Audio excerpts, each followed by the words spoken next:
Warning! This podcast contains spoilers. We'll be discussing plot points through the entirety of Code Lyoko, and may refer to the novels, video games, comics, and the live-action Code Lyoko evolution. So if you don't already know who's leading the latest Caddic student protest, or if you don't already know just how accurate a certain satellite is, you're about to find out!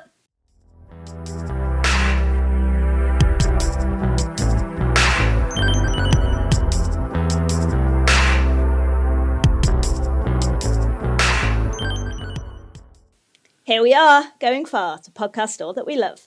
Hello everyone, and welcome to A Podcast Without Danger, where we will be returning to the past week by week to rewatch and review every episode of Code Lyoko, the 2003 animated series created by Thomas Ruman and Tanya Palumbo.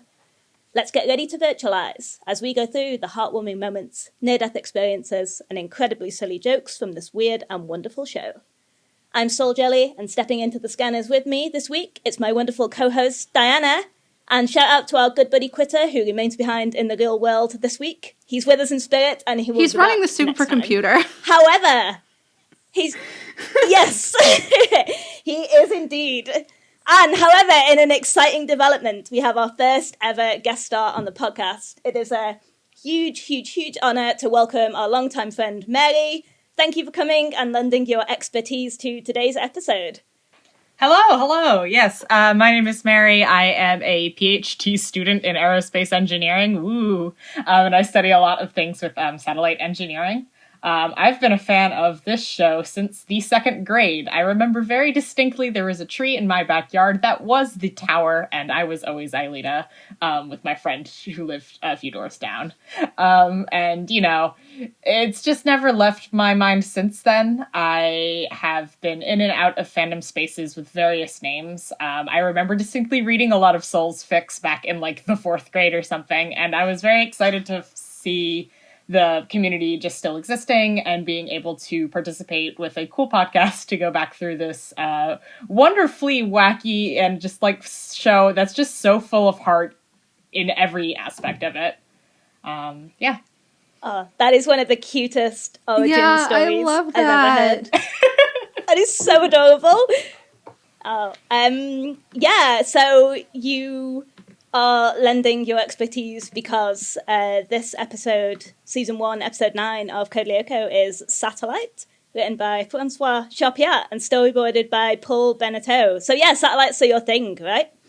Yeah, I do satellite engineering is like a really broad category of just like, there's a tons of different subsystems on satellites and each of them need different expertise to get them to work, you know.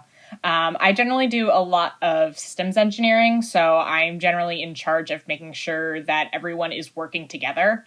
You wouldn't believe the number of like compatibility issues that will happen with satellites because different people will design things in different ways in isolation, and a lot of engineers are bad at talking to each other. But I also do a lot of systems design. I do a lot of the science as well and the design for that. My current research, just a brief sidebar into that, is into like wildfire prevention with satellites. But I do not work on the types of satellites as seen in this episode, which have, oh boy, some interesting lasers on them. I have a minor in creative writing as well, which comes through in a lot of the ways that I like to analyze things. So I have some fun science to share with you guys about the different science things in this episode that goes beyond the satellite. I have a lot of interesting thoughts about the dishes used at the beginning of the episode as well as the cell phones ringing. And then I also have a bit of like literary context for the death laser satellite as a concept and how it is used in a lot of different pieces of media. Not here. Here it's just used as a plot device, but... Oh, I'm literally so excited. You don't even know. I cannot wait to learn every single thing that I did not know about satellites. I don't know anything really about this at all, so I'm yeah, so same. excited. I know nothing. Yeah, and feel free at any point to tell me to explain something. I don't have my brain properly calibrated to how much non-scientific community knows about things, so feel free to tell me to slow down and start over and things like that. I go to a pretty major university, and so everyone around here is very plugged into different things, and that changes the way I think about stuff. It's interesting. That's totally fair. And as you all know, I went to art school, so this is, a completely different planet to me. And Dianna is also I arts. have an English and communications degree, so... All right, well, should we crack on? I just want to note before we start that this is day 3 of Pick on Yumi week. And who boy did she get picked on this episode? Yeah.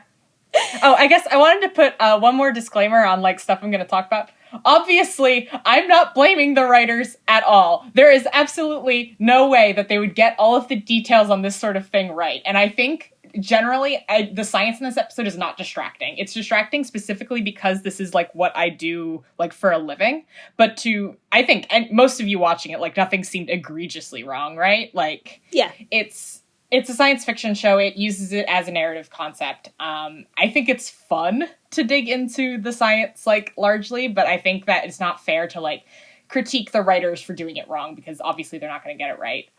It's one of those things that's, depending on how layman the thing they're getting wrong is, it will change your perspective. So, the candy and Cruel Dilemma is, classic for everyone can point out that that's not how that works, But, I talked to some of my CS friends about that out of curiosity, and the only things we could really decide on, is either that what was actually going on was Jeremy wasn't programming, but rather he had an interface where he was tweaking parameters to try and materialize Aelita. And that's why there's the GUI and things like that. And so what he didn't find, and so what happened was that Odd input some parameters and hit run with the candy, and he doesn't have proper logging to look at what each run was. So that's why he couldn't get it back. That's the best we can figure. It's still bad programming, but yeah. I'll take it. It's better than what we had when we talked about this. That sounds like it makes a lot more sense to me. Yeah. For sure. Well, I am confident in your expertise, and I am definitely very excited to see how this goes. As always, I've got to ask you both if you had any memories of watching this episode for the first time, or any thoughts and assumptions upon going into the rewatch. Yeah. I specifically remember the part where the satellite, where the laser is coming from the satellite and it's about to hit Yumi, and the close-up of her eye or something. And I don't remember anything about the Lyoko stuff. And I know this is the one where they get their phones taken away, but that's all I remembered, prior to watching it last night. That's fair. How about you, Mary? Anything going into this so you were like, oh yeah, I can't wait to talk about this? Obviously, other than the satellite thing, Yeah, this is one of the, I don't know if anyone else has this experience, but when I was younger, I owned the 3 DVDs that they released of season 1, the Xana Unleashed, the Movies, Music, and Mayhem, and the Xana Possessed ones. And so there's a bunch of episodes of season 1 that I know really well because I used to just watch those over and over again. And Satellite is not one of those. So this is one of the episodes I know less well. So it was always, I remembered the laser death satellite, and that was practically it from when I was younger. And then my most recent rewatch, I remembered it better, the protest and such. I completely forgot about Jim falling off the roof. I want to talk about that when we get to it, because I have things that I'd like to say. Yeah, same.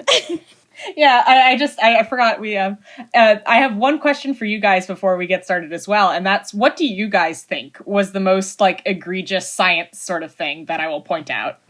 I was going to say it's not related to satellites, but the fact that Jim basically died, I don't know, that seemed like a lot of electricity going in for one human. That was a bit where I was like, this seems, I don't know.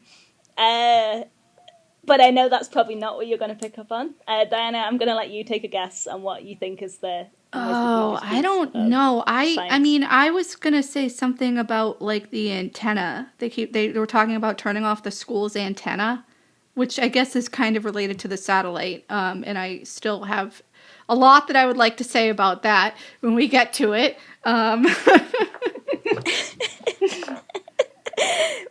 Well, I am looking forward to finding out just which bit is the bit that's really rankled Mary. It's just... All right, on with the recap. So we begin with another instrumental version of the theme song, possibly, depending on where you're watching this. I watched on YouTube. Not on my Season 1 collection DVD. Oh, a real fan with physical merchandise. I'm so jealous. We begin the episode proper with a POV shot which zooms us through the ice sector. The camera comes to rest on a tower whose smoke turns slowly from white to red, and hornets circle it menacingly. Cut to science class, where a slightly differently voiced Professor Hertz than usual asks the class what happens when one provokes a collision between two neutrons.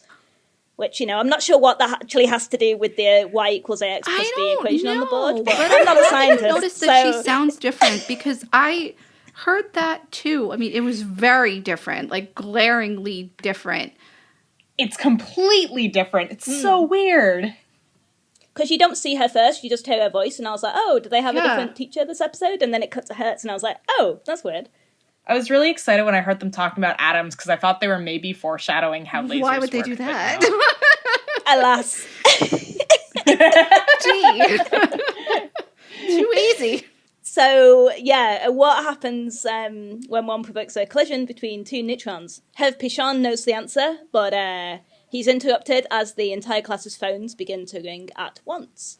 Hertz is furious that everyone has their phones on, despite the school rule against it. Quote, under penalty of having them confiscated, end quote. She forces everyone to hand over their phones, which our group of heroes are not happy about. It means they're not going to be able to contact each other in the case of a Xana attack. Yeah, so here's the thing. She takes the phones, and we later find out that they're like in her personal locker. When was she planning on giving them back? Because I am under the impression that the majority of the kids, and I think we kind of know this based on context and background characters, are boarding students in that class. What if they need to contact their parents? I literally have this in my notes. It's like the same kind of like frame of mind as last episode, when the film crew wanted Ulrich and Sissy to hand over their phones, although that was completely different. This is just like Hertz being like, I'm taking your phones away, and apparently never giving them back or something. And it's like, what if there's an emergency? Like, we don't know if Caddick has a landline other than the one that's in Jean-Pierre's office. Mm-hmm. I trained as a teacher, and my safeguarding alarm bells are ringing here. I'm like, no. Like, that is just, you just don't just take students' property away indefinitely, especially phones. That is so important. Yeah, definitely not the best moves from the teachers. No, my this God, episode. I have...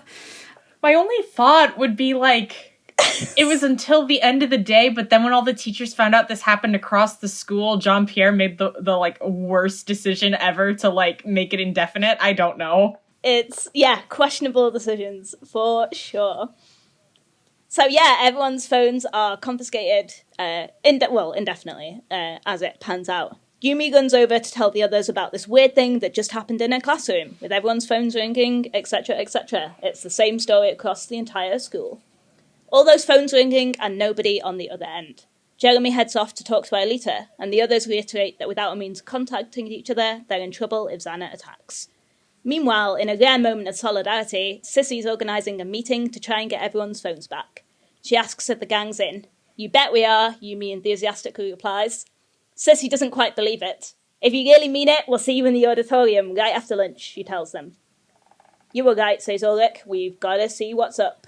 So, yeah, a little moment with Sissy there. Again, we've kind of talked about the back and forth between this group and Sissy and the mixed signals that they certainly give her. And this is one of those... I know it gets reversed later, but it's still like, yeah, I don't know, I feel a little bad for her here. She's well-meaning and earnest and is like, oh, yeah. I thought it was a cute moment for her too, like, character-wise. It's really interesting because she, like, asks them to go with her, but she, like, seems fully convinced they're going to say no, but she still asks them anyway, so... Right.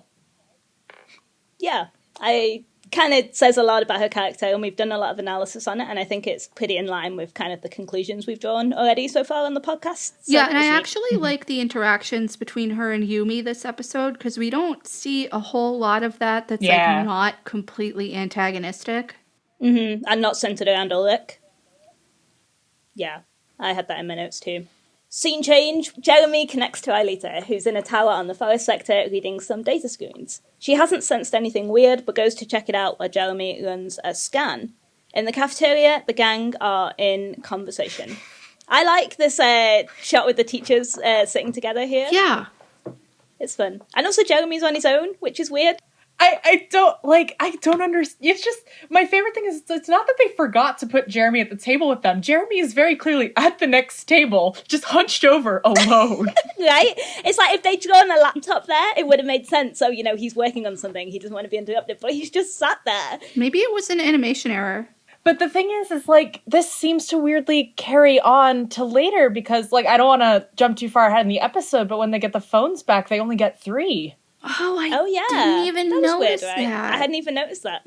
And then when Jeremy needs to contact Yumi later, and he can't because he doesn't have his phone and has to send Kiwi. So, like, they presumably just came up with this plan and just forgot to Yumi include didn't Jeremy. have her phone. And I don't understand why. Well, but they gave it back to her, didn't they? Oh, no, wait, it is Yumi without her phone later on, right? Because of... this will make sense. I don't remember. Oh. I literally have the recap. Okay, But, we'll go as we go, it's fine. It'll make sense. I have a recap this episode, so, like, we'll consolidate as we go. But yeah, still just an interesting little detail there that Jeremy's just kind of not hanging out with them this episode for whatever reason. So, yeah, we've got Ard planning to steal back his cell phone, arguing with Yumi, who, that it's not technically stealing if it's his own property, and Yumi disagrees. Meanwhile, Jean-Pierre Delmas won't give in and has a plan to make the rules stick. Quote, "We need to deactivate the school's antenna. That way, even with new phones, they won't be able to use them." End quote. And as you know, I, souljelly, am no scientist, but that seems a bit completely untrue. Yeah. Dianna, did you... Same. I don't understand this, and I have this in my notes, because, like, what the fuck? First off, Caddick has its own cell tower. Secondly, if they disconnect it, the phones are smart enough where, like, it'll just ping to the nearest carrier tower. Like, that's generally how that works, or satellite, or whatever. I mean, I'm not a scientist, but, like, my understanding is, if you're in an area where there are a lot of cell towers near you, like, you have better coverage, right? If you're in an area where there's not as many, you have worse coverage. So the thought would be, because they're in a city, like, we know this, that there's obviously more than one satellite, cell tower, whatever you want to call it, in the area. So even if they have their phones, they'll still be able to use them regardless of if they get rid of Caddick's tower. And also, they don't even have their phones. So, like, what is that going to even do? Mary, I'm just going to let you handle this one. No, Diana's 100% right. Like, unless this is, like, the cell tower, like, for the area, and Jean-Pierre is just like, well, we're just going to screw everyone in the area over, too. Like, it is true. Like, if you take off all the cell towers in the area, then the phones will stop working. And, like, granted, like, if that is a major one for the area, by them disconnecting this one, all the student service is probably going to be a lot worse. Mm-hmm. But this is still just, like, such a bizarre escalation of power that, like, even from a science perspective of, like, maybe, it's like, what? Why? The thing that made me laugh about this is we have, like, a slight cutaway and, like, Professor Hertz is, like, nodding along. Like, any of this actually means anything. It's like, what? Just in her head, just, like, smile and nod. Like, he's on another rampage. It's fine. And then Jim, who's, like, normally kind of a hard ass depending on the episode, is just, like, not paying attention. This whole bit is so weird. But I was saying to Dana earlier, it's not like Holiday in the Fog, where I started to dissect this and I was like, this is naff. Like, I still just thoroughly enjoyed this because I like the interaction here. It was funny and it was nonsense, but whatever, it's not that deep. Ulrich's in agreement with Ard and they head off to stage Operation Cell Phone Breakout. Yumi's not happy, however. Ard picks the lock in the storage room where all the confiscated mobiles are being kept, but can't do much more as Professor Fume is out in the corridor. Ulrich gives Ard enough warning for him to hide under the table, and what follows is a very tense moment as Ard waits on the verge of being caught. Luckily, he gets away with so it. So cute. This whole scene was so great. cute with him just like, oh, hey! It's so funny. I love this whole bit. And the whole tension of Odd hiding under the table was really well done. So lucky he gets away with it, a very close call indeed, and heads for the prize, their confiscated cell phones. Meanwhile, Jeremy, Yumi, and Kiwi are in Jeremy's room when Odd returns successful. There's no leads on the activated tower, but a familiar glowing eye suddenly appears on all of their cell phone screens. There's also a nice bit of animation here when Jeremy's glasses fall off in shot that I really enjoyed. It's just a really neat detail. They didn't have to put that in, and they did. Yeah, going back to the cell phone thing, like when he's bringing the phones in, I wonder, because they all look different, do you think that everybody in that class, like, has a completely different cell phone? Like, do you think that, like cosmetic-wise, like appearance-wise, like, do you think that it's easy to tell all their phones apart? Because, like, you could have, this was in the early 2000s where, you know, there were flip phones. You could very well have the same exact phone as another person. Like, I know people who had, like, the literal same exact phone. So, like, I mean, it's just something that I thought about. It's, like, not, like, important. But I thought it was interesting because, like, unless, you know, someone had, like, a little charm or a case on their phone or whatever to differentiate it, like, for all they know, they could have, they didn't, but they could have accidentally brought someone else's phone back to the room. Yeah, because, like, Nokia, like, the types of phones back then, like, a lot of them didn't have passwords either.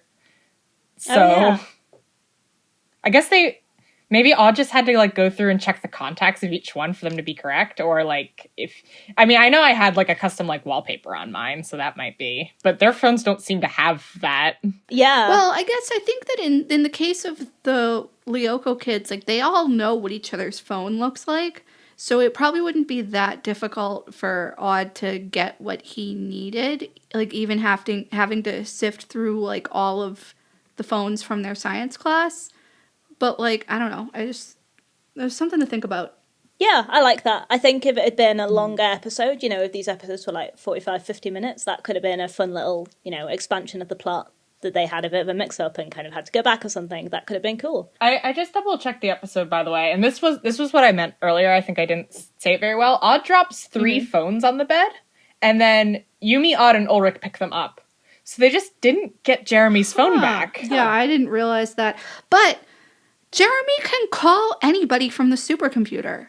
Has he done that so far in the show? Did they maybe decide that later? I don't know. I think he did in Holiday in the Fog. Yeah, I know for a fact he did in at least that episode. I can't remember about any of the other ones that we covered so far. My memory sucks. I'm just not going to say anything. So, why would Xana be interested in mobile phones, huh? Wonders Ulrich. Jeremy's going to check out the school's antenna in hopes of answers, and Yumi is off to Sissy's meeting. I also really like, just to kind of bounce back around to this Yumi and Sissy interaction, I do really like the way that this is done. The way she goes, I'm off to the meeting, I promise, Sissy. Yeah. It's just really, it's just sweet. And, you know, I do think that Yumi doesn't really see Sissy as a rival half as much as Sissy does. And it kind of shows Yumi's maturity here, that she puts all the other stuff aside and is like, you know, oh no, I'm like here for this, I'm going to do this thing, you know. I don't know if it was the other way around, whether Sissy would have done quite the same thing with his little It's fuss. women supporting women. We love to see it. We love to see it. We do. Solidarity in your union. Women supporting women in politics. Yeah, That's what oh my God, you're about. right. They are supporting each other in politics. I love that for them. Oh, that's so cute. It is. Just another reason this episode is a great one. Odd, Ulrich, and Jeremy head to the roof to find Jim Morales, already in the process of disconnecting the school's antenna. He's given a huge electric shock and falls from the roof as a result, but the boys catch him just in time. Random observation on my part here, but the bit where he falls, like, ever so slightly reminds me of Jeremy falling in Garage Kids, before Yumi saves him with a telekinesis. I was like, oh, that's neat. Yeah, I actually didn't think of it that way, and you're right. But Jim gets mad at them because they're there. He's like, you kids shouldn't be up here. Who gave you permission? Blah, blah, blah. He literally could have fucking died if, like, they were not there. Because they caught him as he was falling off the roof. I have that in my notes. I'm like, Jim, like, now is not the time to give them shit. Like, you would be dead on the pavement if they weren't there. That is very true. To be fair, he was giving them shit before he fell. Which, if you're wondering, yeah, what is the amount, like, there's absolutely no way that this would be shocking him like this unless it was Xana, which I don't, like, nothing really seemed to imply it was, and nothing seemed to imply it wasn't, so, like, this is bizarre. I don't know if this is supposed to be Xana or not, that shocks Jim so badly. If it's not, there's something very wrong with their dish. Yeah, for sure. Just this cursed satellite dish that, haunts Caddick's entire thing. I don't know. And also, the thing that I found weird is, like, Alita hasn't sensed anything on Lyoko yet, which I know, she often is slow to do in the early season because of the plot, but it's like, Xana's kind of done possibly 2 things by now, and Alita's like, yeah, no, there's still nothing going on here on our end, which it was a little bit weird pacing-wise. Yeah, and I think, yeah, the amount of time Jim's frying, he would be dead. I don't think you need me to science tell you that. Yeah, for sure. It was a pretty harrowing thing to watch. I was like, damn, that man is, yeah. So Odd and Ulrich take him to the infirmary in the next scene, and then Odd mentions, Mark's like, has this one-liner where he's like, he smells like roast chicken. There's so many dumb, like, I also love when Jim's getting shocked, it just cuts to Jeremy going, careful! Like, yeah, okay, thanks, Jeremy, very useful. God, like, literally, I can't even get past this without laughing. Like, it's so stupid.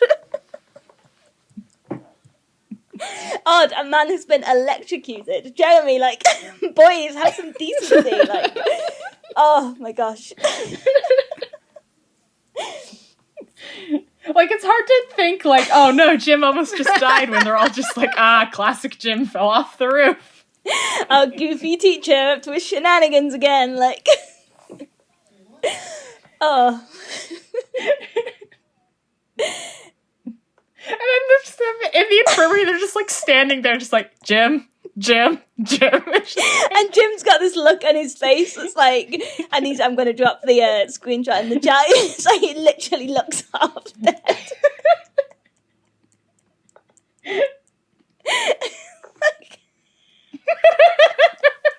Oh my gosh.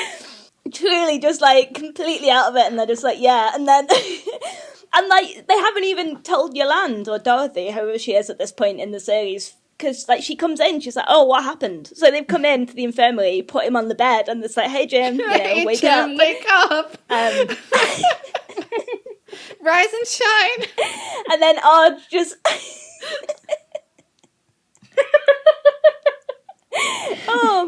And then Odd, just still on the streak of wildly inappropriate humours, like, makes a quip about, like, oh, Jim, he's a real live wire. It's like, he had a full body.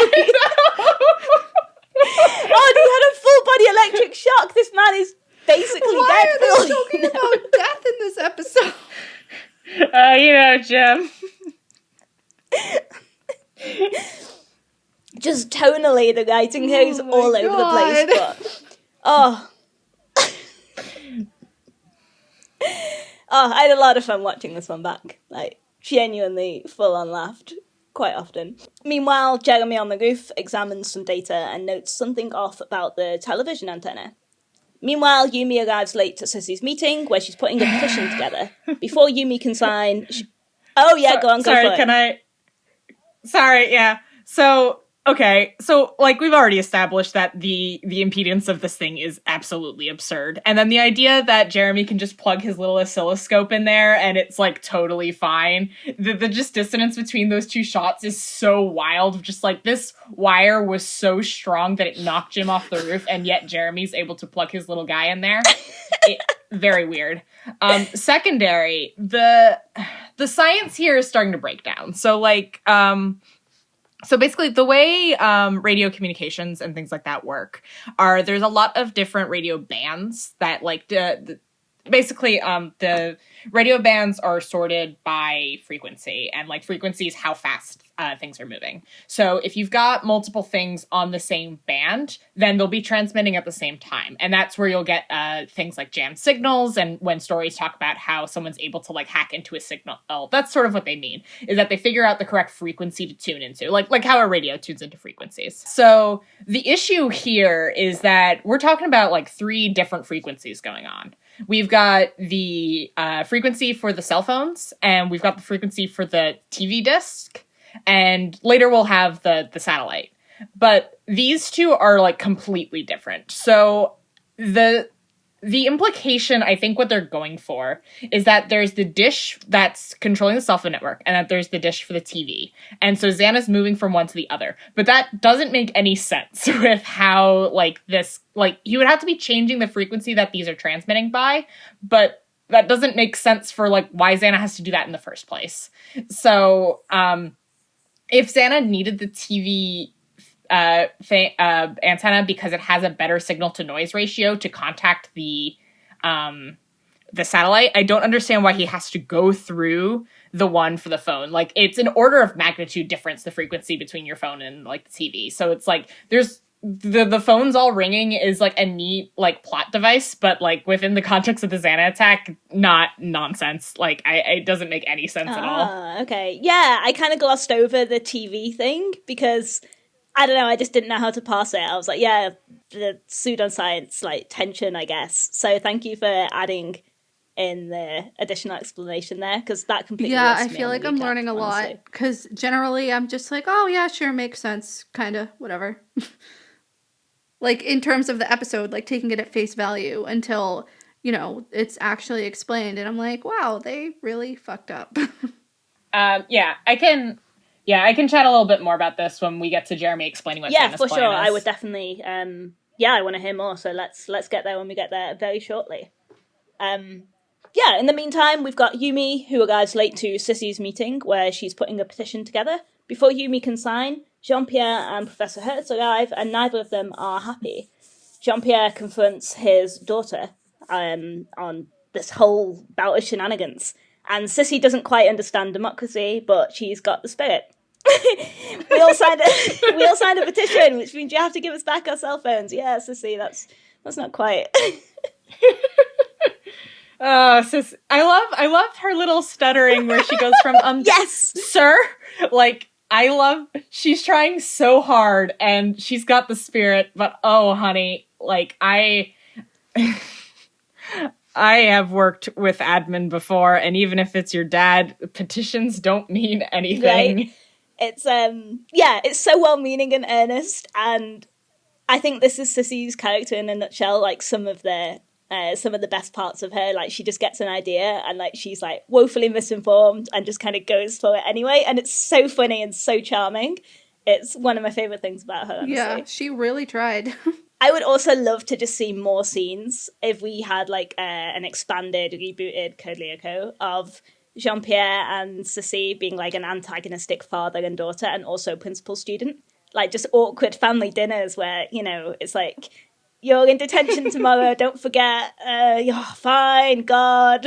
Like, you know, Dad, leave me alone, like, we're off school time. Yeah, well, you should have thought about that before you know, yelled at me in class or whatever. I don't know. I just think that would be really funny. But yeah, I like their relationship here. I like the thought of that. And I mean, I feel like we get a couple of moments like that throughout the series, but I would like to see something more expanded. It would be nice. Yeah, it's a fun dynamic. It's a good one to think about. Jean-Pierre argues back that the students don't make the rules and that someone broke into the lockers to steal back their phones, which has him doubling down once more on not giving them back. Meanwhile, Jeremy appears at the window, signaling to Yumi to sneak out and meet him. Viva la revolution for Sissy, as she plans to not step foot in the classroom without her mobile, with the other students quickly on board. Meanwhile, Jeremy delivers the exposition to the others and to the audience. Xana's using the school antenna unit to try and plug into the main television dish. Over to you, Mary, to please explain what is happening, actually.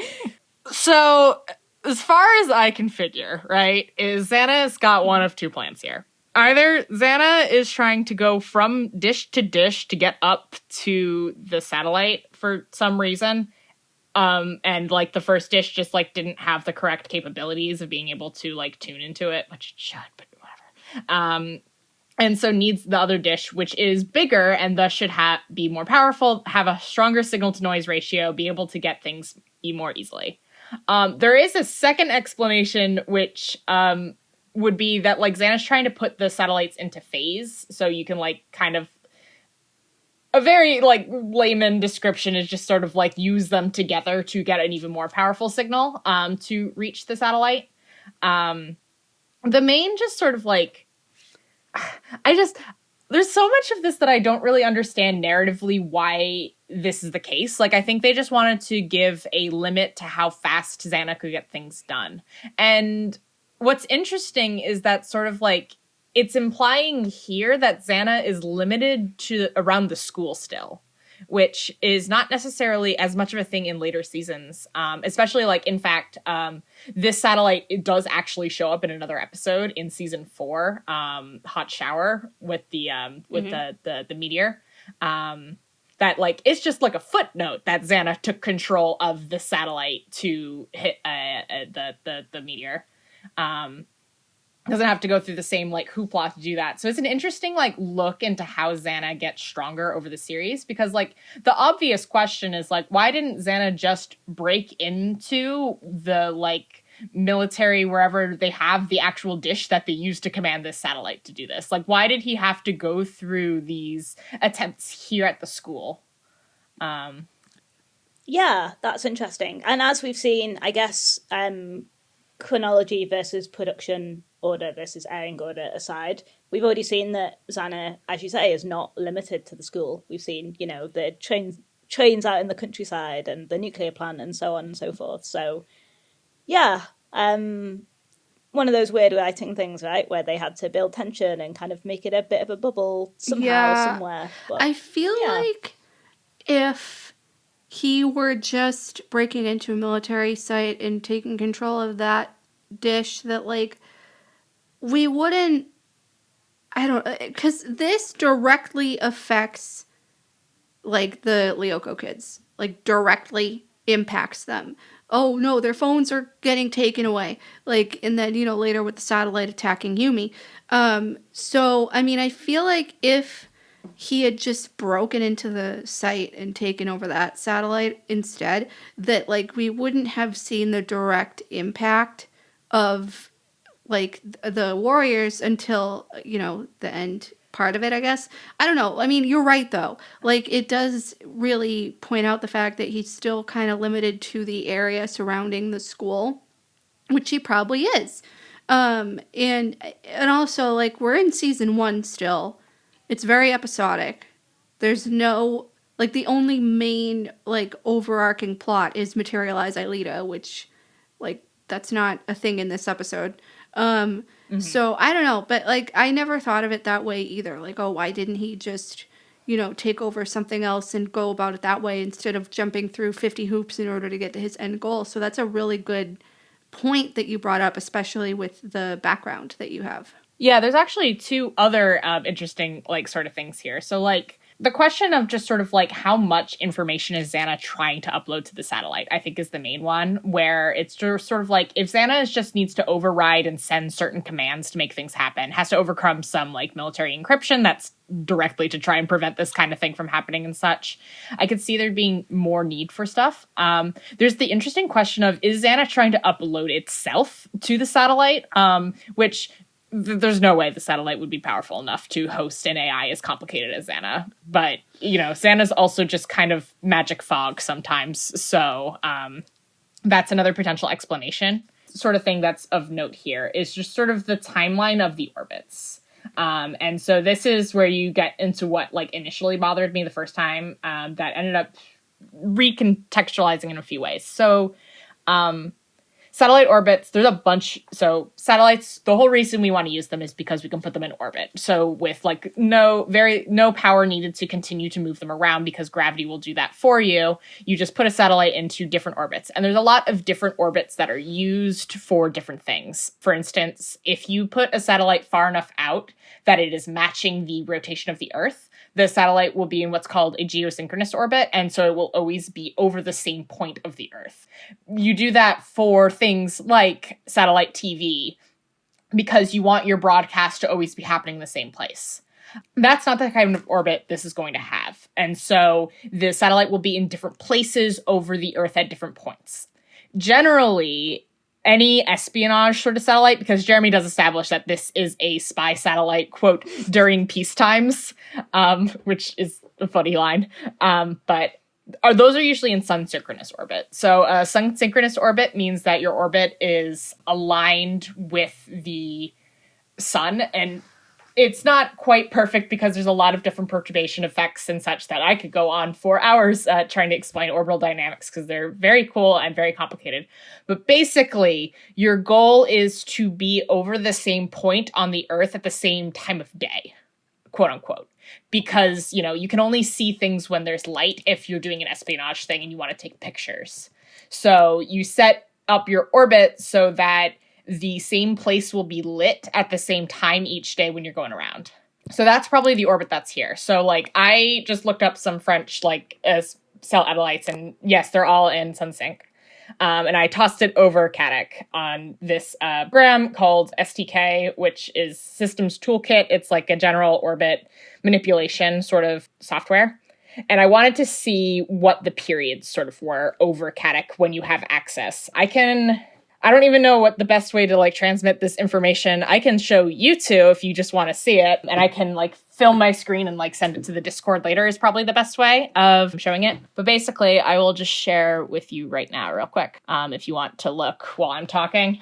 Ooh, this looks very sciencey. Yeah, so this is the purple line here is the orbit of an example French espionage satellite. And that's Caddick, that's marked down there based on the location of the actual school that Caddick is based on, which we do zoom into this episode, which is fun. And the light blue lines are showing all of the orbits that will have line of sight to Caddick. So because this is a laser satellite, basically we need line of sight to do what we're trying to do. There's more complicated like things about like actually being able to upload things and what orbits are going to have the my job's complicated sometimes. But anyway, the point is you can look at the like orbits that will go around and you see the amount of time that they will have between orbits to like be able to contact with the ground. And so we need to have at least either one very long pass or two individual passes to do what Xana's plan is, right? Because Xana needs to upload whatever commands that he wants to do. And this seemingly needs a powerful dish. So you need a lot of signal to get what you need up there.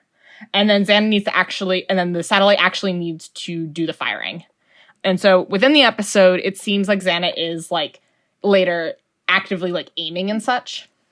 And obviously like the timeline in an episode is never exactly clear, but it seems like quite a bit of time is going on between here and when the lasers are firing. So that makes me think that these are two different passes.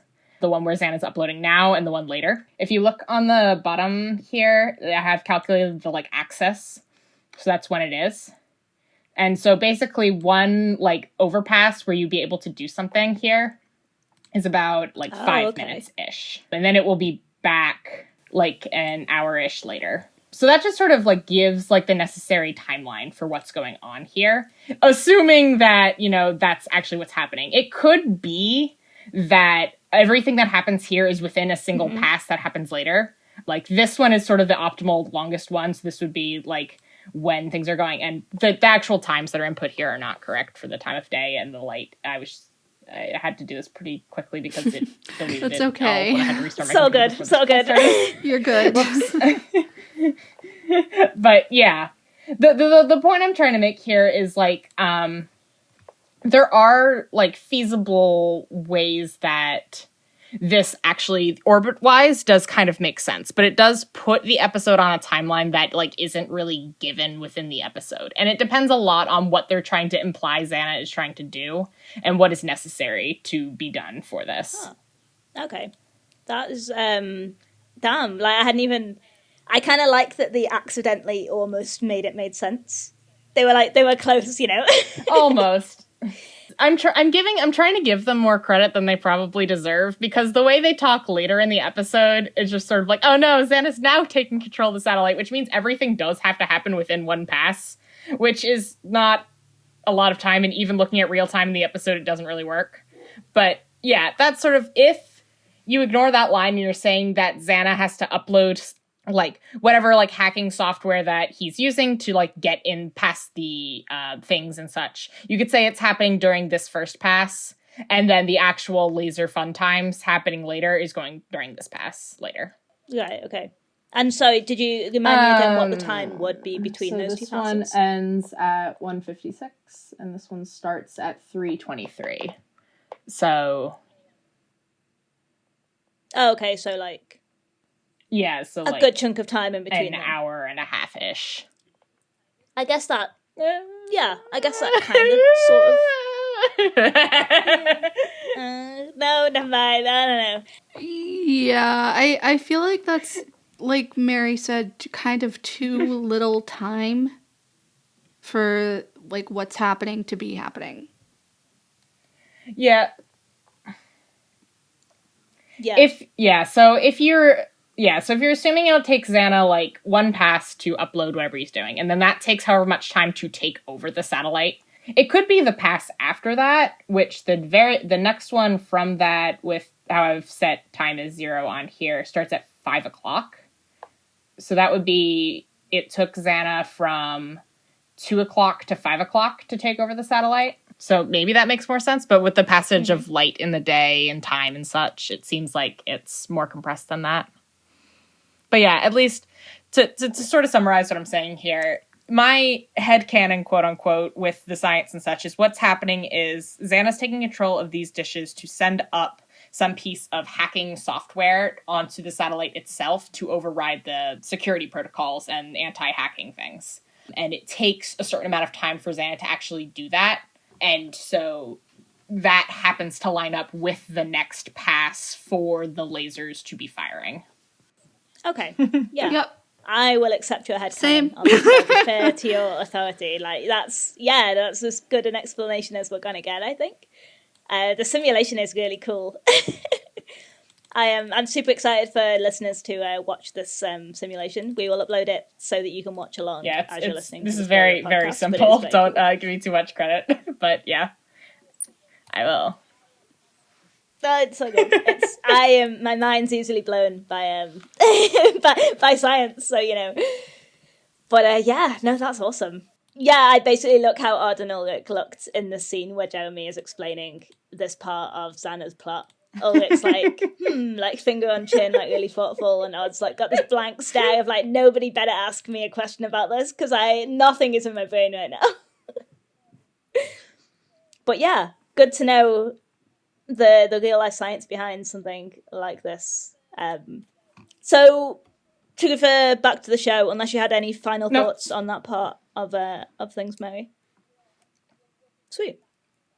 We'll deep dive back into the satellites temporarily in a moment. So the ultimate outcome of this plan is that Xana will gain control of a military satellite. They're not sure why at this time, but they do agree that anything could happen, and this is pretty serious. And finally, the scan has activated a tower in the ice sector, polar region, whichever, depending where you're at. And Jeremy says they should go through the tunnel in the park to get to the factory, which is really strange that he specifies that. Like, he's never mentioned that before. Yeah, I have no idea. That's kind of what I assumed they were going to do. So it's funny he decided to add that in. I don't know. Odd tells Kiwi to stay put, but the little dog manages to pull the door open after them. We get a scene change to a jaunty military soundtrack, which accompanies Sissy as she rallies the troops. Very like Recess, Disney's Recess opening theme kind of vibes with the drum beats. Everyone's holding their signs, ready to protest the phone ban with Sissy's incredibly catchy and inspiring chant of "No more phones, no more school." She's got away with words, this one.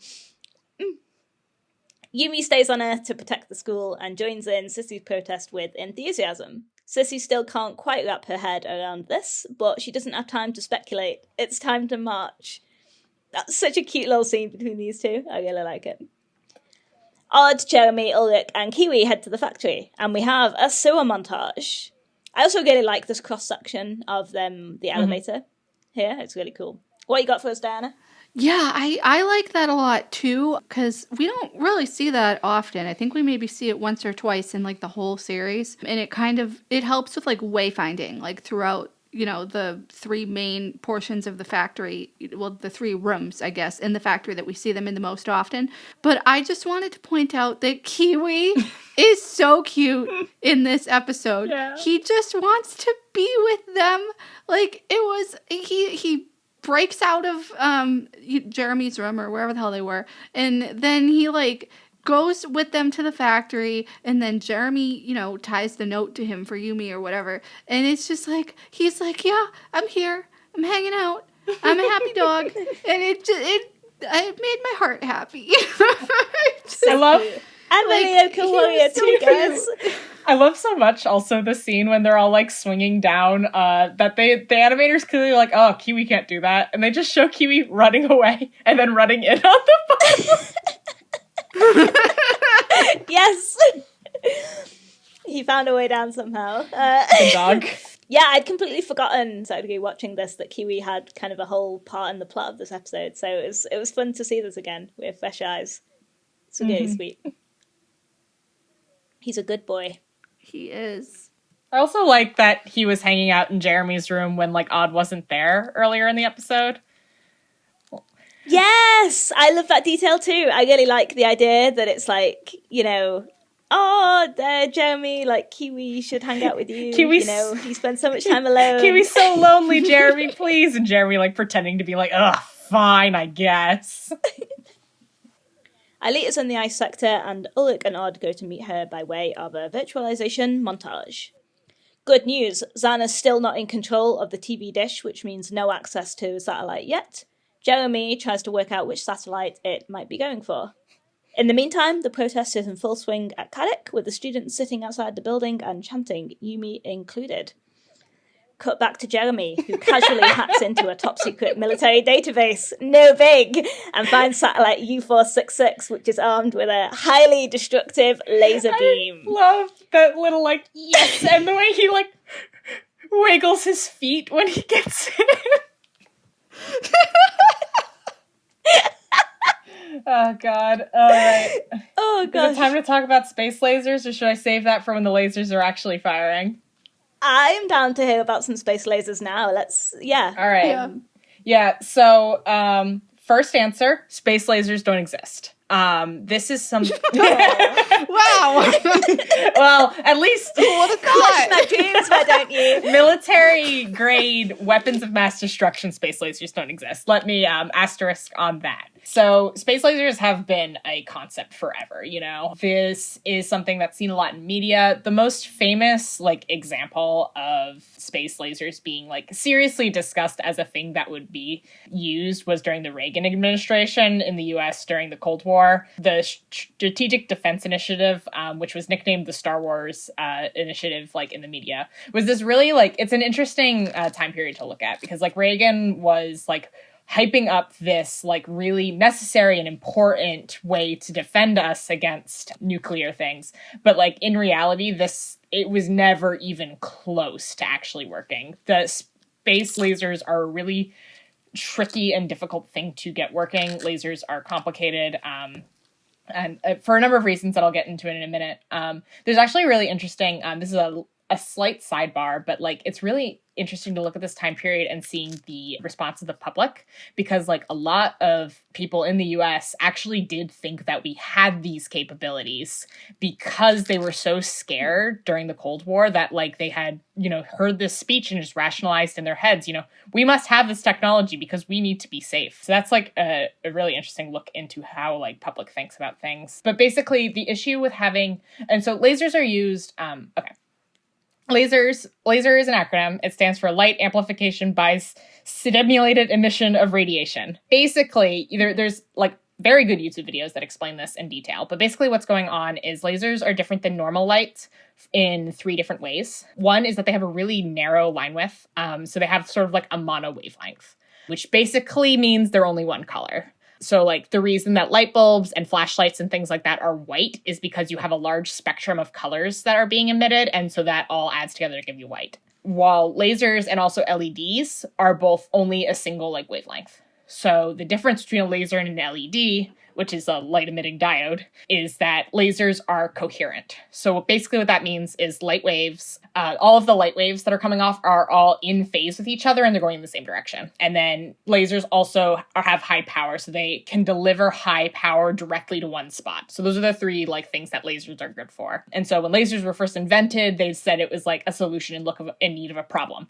And people have found so many things that you can solve with lasers. Lasers are used in lots of science, like LiDARs, which is, you can scan like ground to see like height and stuff based on the difference of when the laser is sent and when it receives, things like that. You can use lasers for this thing called laser occultation, which is a really cool thing that you do where you can send lasers through the atmosphere and you can get like properties of the atmosphere through doing that. There is also laser communications, which is sort of like the big important thing right now. Basically, like light waves, it's the same concept of how radio waves work, where, you can encode information on a radio wave to like send it to get information.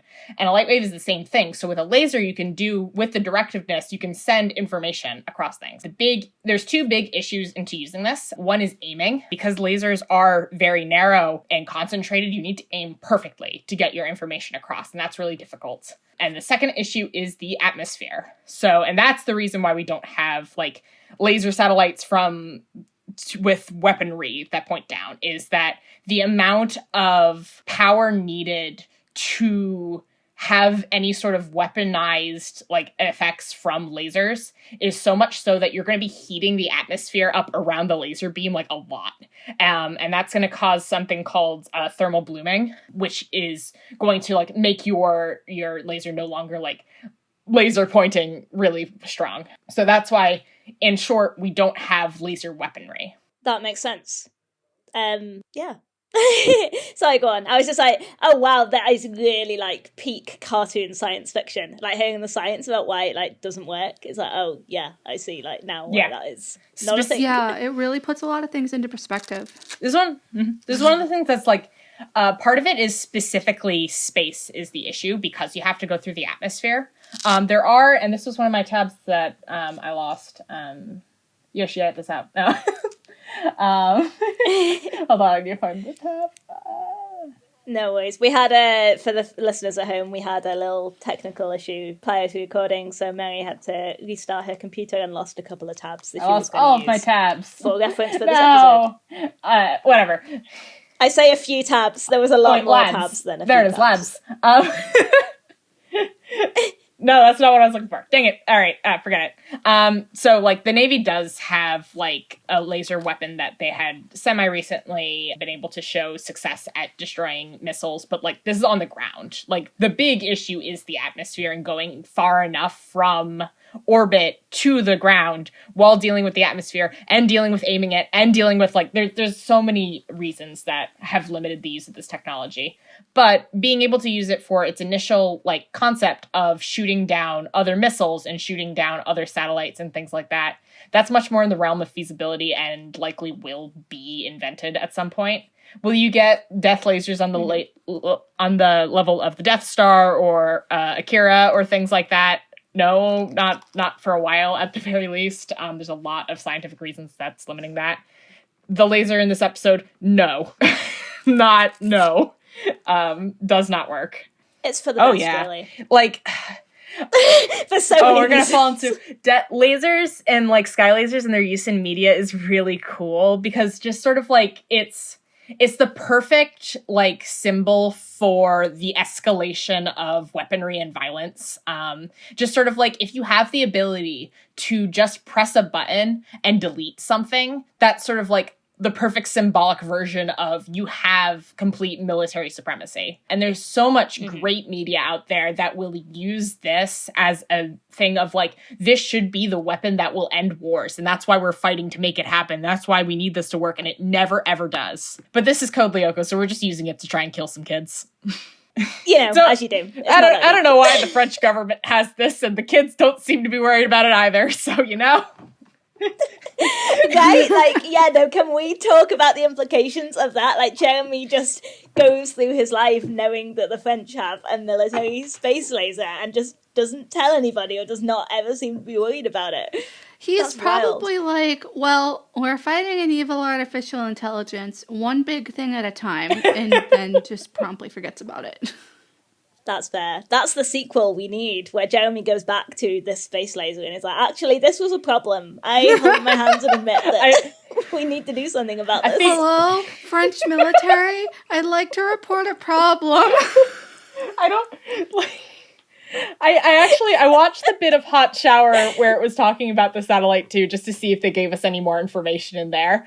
And it's, oh god, I don't mind talking about this now because it's season 4 and you won't get there for ages, but like, the woman's just like, and we have secret intel that the government has this laser satellite that will destroy the meteor. And then like the next shot she's just like, actually, no, we don't. Ignore that. It's just like, what is going on with the French government in this show? It's certainly an interesting portrayal. Like, I don't know, the guy has clearly just had fun with it, I guess. It's so funny. Do you want to talk about satellite design here? Because our next shot, if we're doing a play-by-play of the episode, we do see the satellite just floating in space. Okay. Yeah, do you want to... So this was actually the thing. All right, I'll admit it. Here's the part science that drives me the most nuts. Those solar cells are so small. Yeah. That's not what I was expecting. I knew that you would never ever get it because this is like such a specific nitpicky thing of someone who's designed a bunch of satellites. Those solar arrays are tiny. They're so small. This is shooting a like huge laser. And if you calculate the amount of power this laser needs to hit the ground, and I've calculated it, these cells are not even close. You'd have to charge it over so many orbits to get enough for this. How big is the battery on this thing? Why don't we have more solar arrays? Like, what is going... Like, the design of this is terrible. It's also got 4 little satellite dishes... antennas, sorry. 4 little antennas pointed in all 4 different directions on top of it, which is also delightful to me because... What signals is it receiving from the other direction in this? Like, is it are there other do they have cross-link communications with this thing? Like, is that how Xana is talking to it? Is from another satellite that it's talking to? Why does it have 4 antennas pointed like that, and then also smaller ones? I, combed through a bunch of pictures of, satellites from this time period to try and find what they use as a reference to draw this, and I couldn't figure it out. So, There we go. That was going to be my question. I was like, does this look like any satellite that you've seen? So there you are, you answered it. There's some from the era that look close, so you can kind of get where they pulled the inspiration from.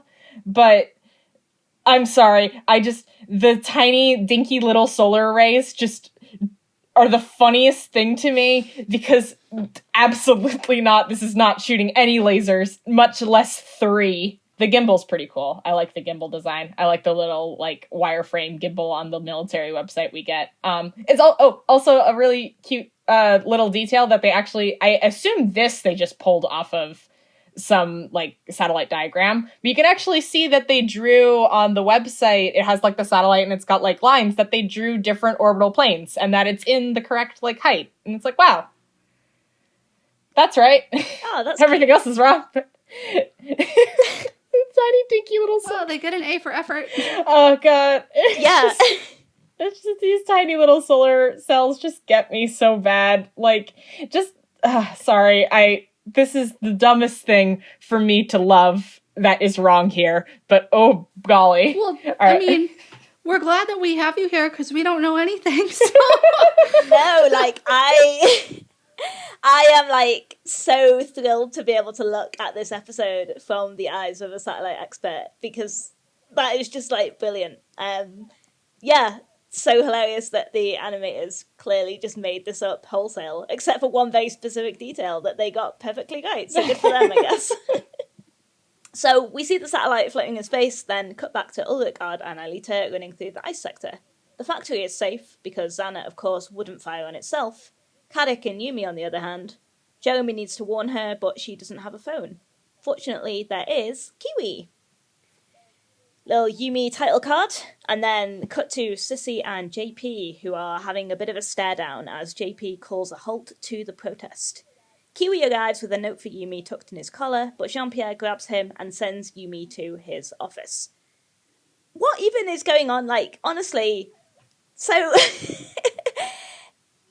we have Sissy, who clearly has instigated this entire thing, antagonized her father at every turn. Yumi just happens to get caught in the crossfire of the dog shows up and goes to Yumi, and JP is suddenly like, Yumi Yoshiyama, this is all your fault. Like, what is that about? Bonkers. Except poor Kiwi by the collar. Because Kiwi goes straight to Yumi. Sorry, Mary. And, like, JP automatically obviously assumes that he's her dog. But he gets so mad at her. It's like, dude, she lives right down the street. It's not her fault that, quote-unquote, her dog showed up at the school. Like, what do you think she did? And also, Soul, you're right. Why is he punishing Yumi specifically when Sissy has literally made his whole entire day a living hell? He's scared of his daughter. Yeah. Yeah, I guess you're right. Mary took the words right out of my mouth. That's nepotism. Like, I feel like the plot on his end for this whole episode is just sort of like, he can't stand the fact that someone is questioning his authority, so he's really, really trying to show that, like, he can control the school. He's got this. But he's just so incapable of, like, actually punishing Sissy that it just never works. Because Sissy knows she can get away with whatever protest she wants, because her father will never punish her. Yeah. Exactly. And it's so strange, hey? I guess Sissy isn't the only one who suffers from inconsistent characterization. The teachers do tend to get that quite a bit, because we have seen, like, JP be very reasonable and, you know, kind of almost, well, yeah, fatherly and obviously kind of really concerned about Yumi's well-being and image problem and stuff like that. And then, yeah, this one, it's like, I mean, I think Sissy actually does use the word dictator a bit later on, and it's like, yeah, I don't know, it's interesting to see that. I guess it's a depending on the writer kind of thing again. But yeah, really, really strange decisions from the faculty this episode. Along with the recap, we've got Sissy, who folds this seamlessly into her cause. Quote, you see that? We have to free Yumi from the dictator. Free Yumi, free Yumi is the new chant that takes hold. And yeah, again, Sissy is either JP is like stalling for time to think of a punishment so immense that he can't even get his head around it at the moment, or like he just cannot say no to her. He's like terrified of the consequences.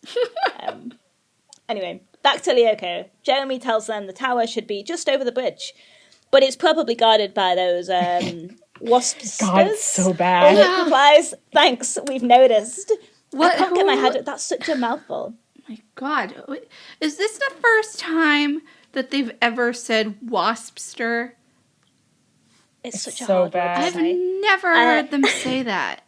It sounds me neither. awful. Who decided that was a good idea? Clearly someone who didn't stay on the writing staff, or like, you know, who changed their mind later on, because I don't think this comes up. No, it feels like the writers wrote it and were like, yeah, that sounds cool, without no one ever said it out loud once, and then they went to the recording booth and tried to say it, and they were like, oh no. Oh no. Barbara Schaff just trying to get her mouth around it, just like, what, wasps? Yeah, no. Oh boy.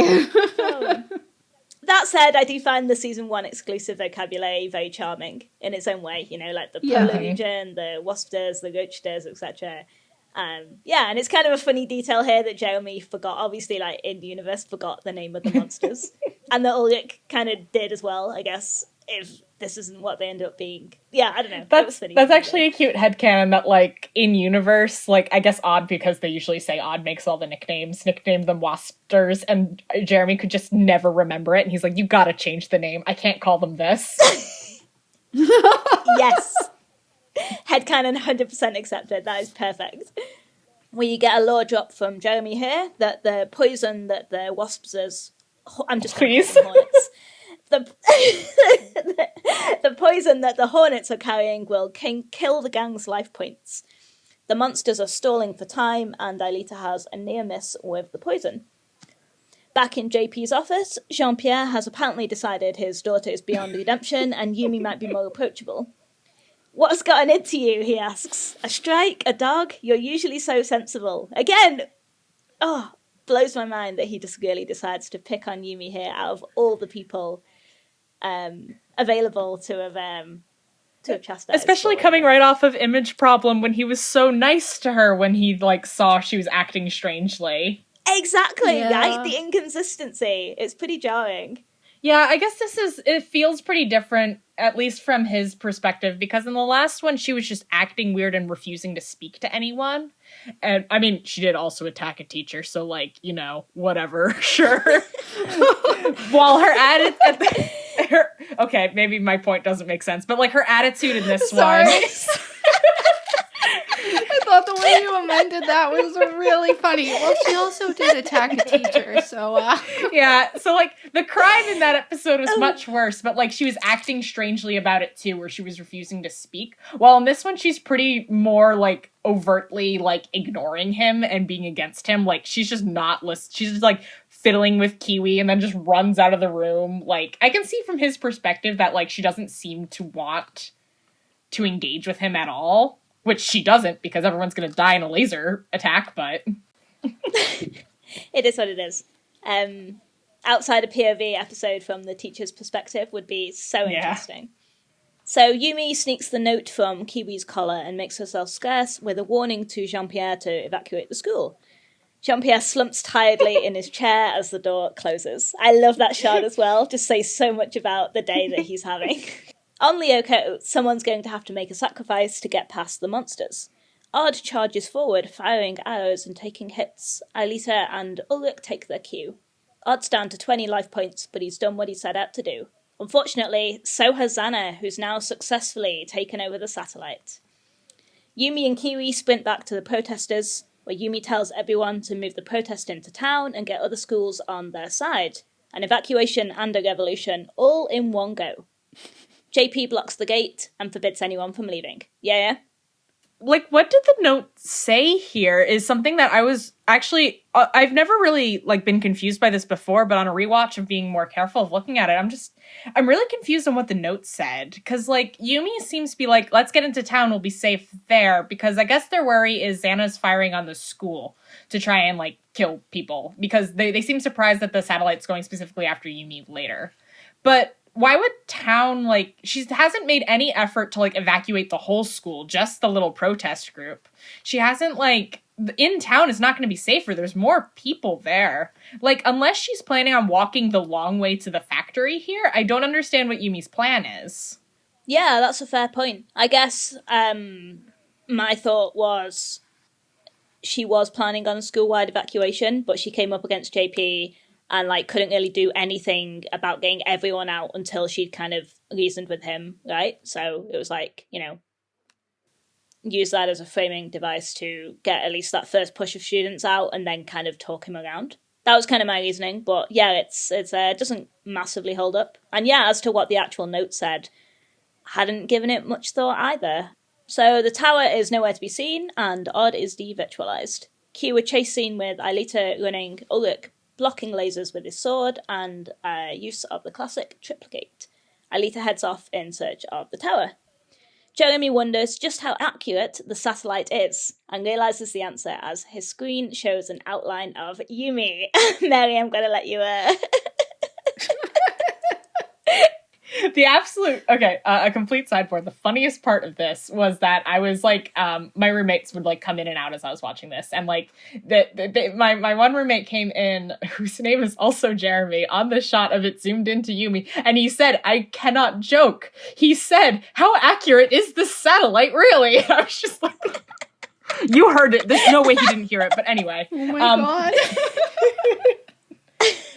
That's amazing. It's just, no.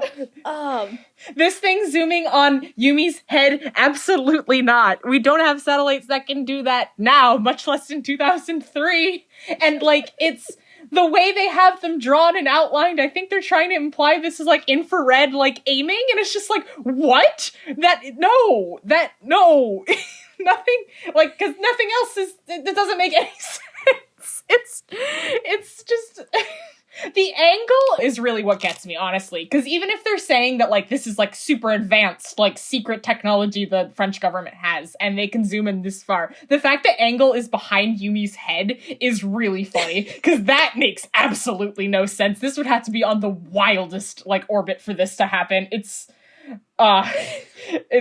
chef's kiss. That should be the part that bothers me the most, but it made me laugh so hard that it's just... It's the drama of it. Like, even if you don't understand satellites, you know that this is ridiculous. And yeah, there's some very low-hanging fruit here about, Yumi's forehead's so big that Xana's laser can target it, etc., etc. But, like, you know.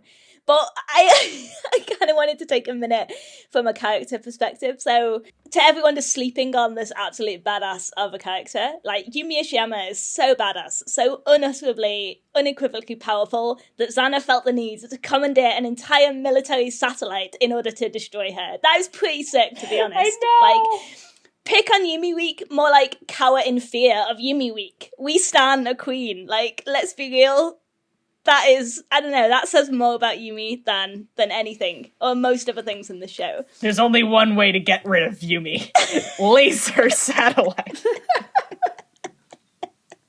It also says And a it lot about fails, Xana, too, because he's so threatened by a 14-year-old girl. Yeah, like, there is the other explanation. It's like everyone else is at the factory, and so she is the only one that Xana can actually hit. But that does also make me wonder, just generally, what Xana's plan would have been if they all went to the factory. I assume it would have been just to fire on the school and just make people die, but... Which, honestly, that probably seems like a better plan, Xana. So Xana just got so distracted by the fact Yumi was here. So we go back around to, God, what a badass. Yeah. And also, I guess, early hints of that Xana obsession with the Lyoko warriors. Yeah. That often does kind of steal its focus away from actually wiping out humanity, or whatever its goal actually is. The show never really quite specifies. But, yeah. But this is where the episode, like, just really takes a very sharp left turn into, like, just complete ridiculousness. I love it. I think this episode is so fun. It's just really silly. Deep in space, the satellite's laser unfolds. Odd arrives in the computer room just in time to hear the bad news that Yumi is in danger. On Earth, Yumi, oblivious to Xana's outright fear of her awesomeness, begs JP to evacuate the school. JP has had enough, and Yumi is suspended for a month. Sissy, who has continually yelled at, backchatted, disrupted, disobeyed, and very obviously is the leader of this entire thing, is standing right there, and Delma says nothing to her, to everyone's complete confusion. But it's a matter of life and death, says Yumi, which Sissy thinks is a little extreme for a protest about mobile phones. Yeah. Again, outside of POV, just a really, really weird day for Sissy and her dad, for sure. Odd appears and tells Yumi to get to the factory and that she is the target. She follows Odd. I'm sorry, there's one thing that I noticed here in my notes. Nicholas, he's a little like, here as Yumi guns away, absolutely just made me crease. I don't know if anyone else heard that, but it was so funny to me. Yeah, I think I do remember hearing that. If you're rewatching this, like, with fresh ears, just listen out for it, because it's really silly. Ulrich faces off against the Hornets, and Alita still searches desperately for the tower. The satellite is about to fire. As it does, Yumi and Odd dive out of the way, avoiding a devastating crater. Meanwhile, Ulrich loses a triplicate, and JP finally decides it's time to leave the school after all. So, we've talked about space lasers not being real. Like, could anything, I don't know, like the level of destruction going on here, that just kind of is an offshoot of that, again, ridiculous sci-fi fantasy, right? So I did some napkin math on this one, right? Where, like, ignoring all of the issues with actually getting the laser through the atmosphere, like, assuming somehow we fixed that and you were able to point a laser at this ground with the rough, like, size you kind of see it when it's up against Yumi's head later, like, kind of figuring out how big the crater is by looking at the size of the width of the path, and, like, I made a lot of napkin assumptions here. Like, you would need, depending on how deep you think this crater is, right? Because, like, it looks like it's across something like 10 meters-ish, and it's just sort of, like, half that deep. you need anywhere from, like, 50 megawatts to, like 100 megawatts to do this amount of damage. The math was using concrete because it looked like it hit concrete. Like, you could do this with other weapons, but the amount of power this laser needs to output to do this is absolutely absurd. And again, those dinky little solar cells, absolutely not. And especially being able to do this 3 times within this one pass. Like, the crater is both larger and smaller than I expect it to be here, right? Because, like, there's so much pomp about, like, how terrifying the satellite is, and yet the amount of damage it does is actually not a lot. Yeah, it is pretty anticlimactic. I mean, it's like, dramatic kind of, when you see it hit and the light and stuff, but then it's like, oh yeah, I don't know, I feel like Xana's done worse, or like has the capacity for worse. So yeah, no, I kind of made that mental note as well. Yeah, and obviously, like, there is the ridiculousness that Xana's so bad at aiming that, like, these kids are able to just run away from it and be fine. Yeah, for sure. Yeah, this I was is not thinking Xana's. that too, because, like, how... They genuinely think that they're gonna outrun a laser. Which, like, okay, so, like, to Xana's credit, right? Like, Xana needs to calculate where he expects they're going to end. If the radius is this small on the actual, like, impact, this is actually kind of tough, right? Because you need to, like, figure out where you think they're going to be by the time it hits. So his only chance was actually when Jean-Pierre was holding them hostage at the gate because Yumi couldn't leave. Ah, that's a good point. But now that they're running, like, he's got to aim, and Xana's bad at aiming. It's really interesting, though, because, like, it really does emphasize the fact that Xana could have so easily won this episode, but he got so distracted with wanting to hit them that he just completely failed. I sort of like that more, just from a Xana's character perspective, that actually kind of adds a little something to the episode for me. Yeah. There's also, completely unrelated, it's very weird that it briefly shows JP thinking. Like, it plays his thoughts for one line. What do we have? Can you remember? I don't think I noted this down. After it fires, he's, like, staring at it, and he's like, his lips aren't moving, and it just goes, what in the world is going on? And then he turns and goes, come on, we gotta get out of here. Like, why? So many random cutaways and details in this scene. Although I feel like, as opposed to End of Take, where I feel like we had a very kind of straightforward story and there kind of wasn't too many interesting offshoots, I feel like we get a lot of kind of little random details thrown in here that are just, we're talking about since we're doing a deep dive podcast. And that's one of them. So on Lyoko, Ulrich takes a hit and he's out cold. Alita wakes him up a moment later in a really sweet scene for these two, by the way. Super cute. Love some Ulrich and Alita interaction. So nice. So the dialogue goes pretty much as follows. Alita, have you found the tower yet? Alita glances up and sees something through the waterfall. I think I have. She heads into the ice cave, and there it is. Doesn't know the classic tropes of hidden things behind waterfalls. Yes, for sure. Clearly has not played a video game with, like, a secret level or anything in it before this moment, because that's the first place you'd look. Though I do appreciate that the writers try and do kind of fun things with the towers and Lyoko and kind of make it a bit more of a puzzle than a straightforward, just run and hit sometimes. Yeah, because I think that's fun. The whole time that they're looking for it, Jeremy's like, it's right here on my screen. I see it. The holo map doesn't lie, blah, blah, blah. And they're all like, it's not here. Like, I don't understand. I mean, I guess he couldn't have, like, actually given them turn-by-turn directions because what he's seeing and what they're seeing are different. But I just thought it was very interesting that it took them this long to find it. Like, where else would it be if it's not out in the open and Jeremy says it's right there? Yeah, I agree. I like the idea of this sequence, but I agree with Dianna that it just kind of didn't work that well, because it's just like, guys, there's a path leading to it. Yeah, exactly. Good idea, poor execution is pretty much what this amounts to. Yep. Well, they tried. B plus for effort. On Earth, the satellite's laser has left an enormous crater. Arden, Yumi, and Kiwi are hiding in the trees, then head to the boiler room across campus. It's now or never for this sprint. Aelita enters the tower and floats up the platform. Ard and Yumi are moving as fast as they can. The laser descends on Yumi and Ard cries out. Breathless, she trips and falls. Aelita enters the Code Lyoko, and the laser pauses millimeters from Yumi's face. The ultimate dramatic tension. Return... Okay, yeah, like, we all know the laser wouldn't stop in midair, and it's like, oh, but maybe the return to the past pause time? No, it cuts to Yumi's eyes closing. No. But yeah, I think this sequence is very fun.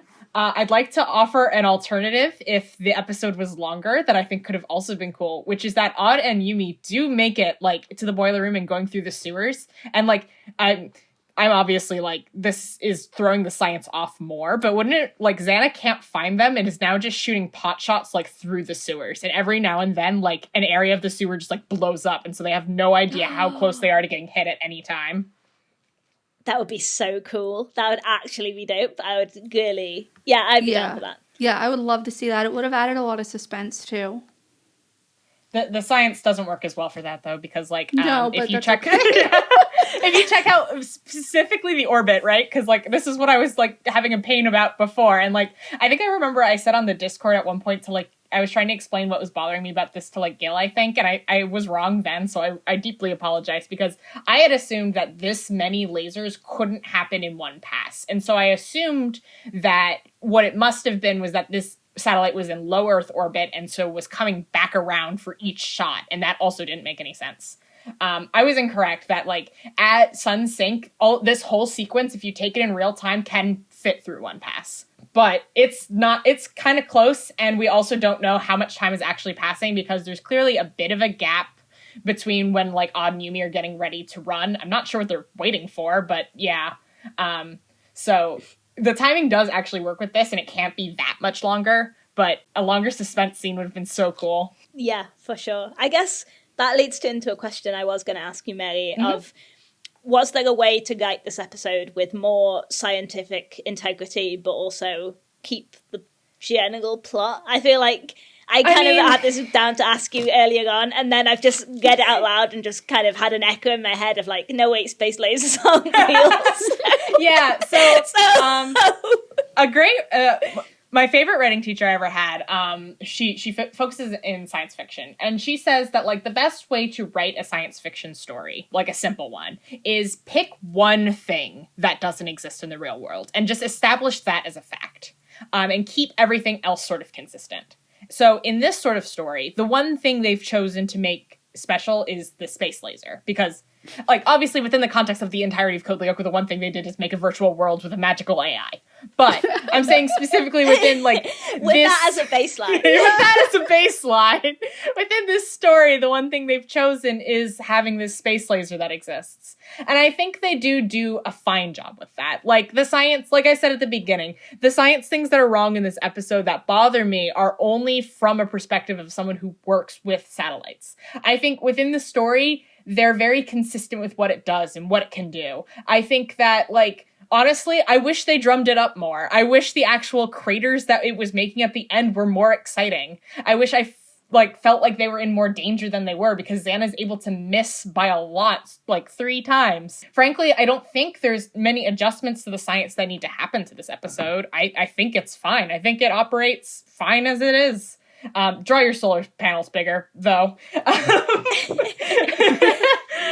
But yeah, like, I, for one, like, you know, my dear roommate can't watch, like, Ant-Man because she works with quantum, and the overuse of the word quantum in places where it doesn't make any sense drives her nuts, you know? This is just the sort of, like, vibe you get with people who go to a tech school. Like, this that makes sense. Where, you know, when something's everything you focus on, it can bother you. But, like, having being able to still step back and appreciate things without tearing them down for not getting everything perfectly, I think is an important just sort of skill to have, to not be an insufferable nerd.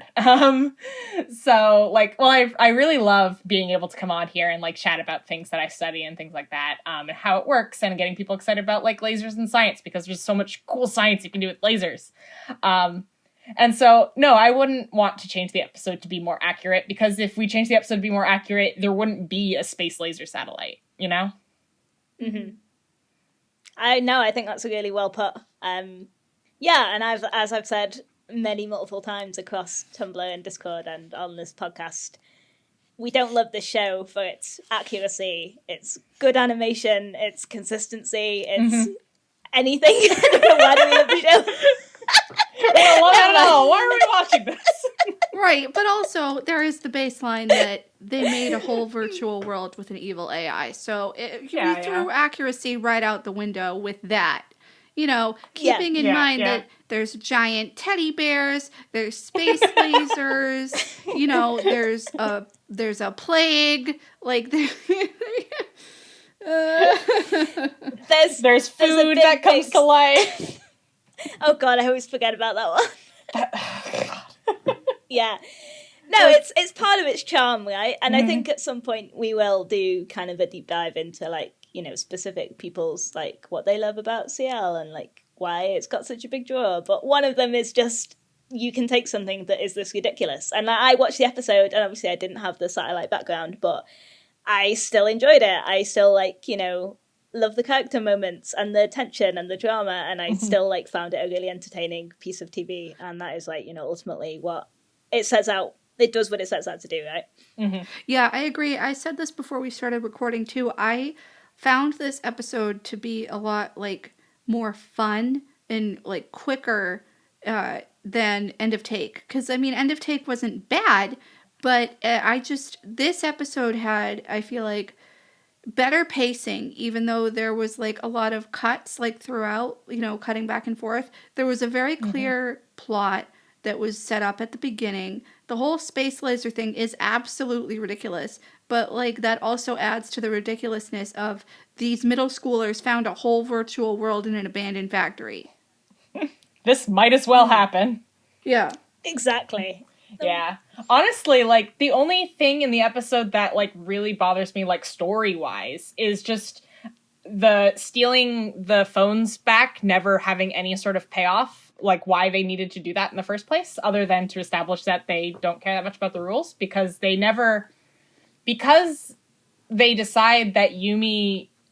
They, like, basically decide Yumi can't have it because they want to do the thing with Kiwi, and they need to have Odd run to go get her. And so that's the only thing in the episode that really bothers me, just because I don't understand that. That's a good point, because they don't even use their phones after they take them back. Yeah. Oh, yeah, of course. Like, the whole... Oh, yeah. Yeah, it kind of goes nowhere, right? Like, think about it. I mean, the three boys are at the factory. Odd and Ulrich are on Lyoko. They can't use their phones. Jeremy is at the supercomputer. Yumi doesn't have her phone. So, like, they can't contact her, which, you're right. That's why they sent Odd out. That's why they sent Kiwi out. Like, what was the point of stealing the phones back other than to make Jean-Pierre more pissed and pad for time? Well, it is what it is. But, you know, again, it gives us some fun moments, so... It's one of those writing things where it's just like, there's such an easy solution, which is they go in to steal them back and they just fail for whatever reason, so they still don't have them. Yeah. But... no, it doesn't ruin the episode at all for me. I agree that I enjoyed this one quite a lot. I guess we still have a little bit left of the recap, though. So yeah, for sure. Let's kind of round this off, and then we can do episode ratings and kind of some other fun stuff, and then we'll do a little discussion at the end about some other stuff. Yeah, we got the laser pausing millimeters from Yumi's face. Inaccurately, but that's fine. We turn to the past now. White light engulfs the world once more, bringing our heroes back to the beginning of the day. Sissy and Herb find the gang putting up posters. Not, in fact, invitations to a party, but instead a policy reminder to all students that mobile phones not turned off during class will be immediately confiscated.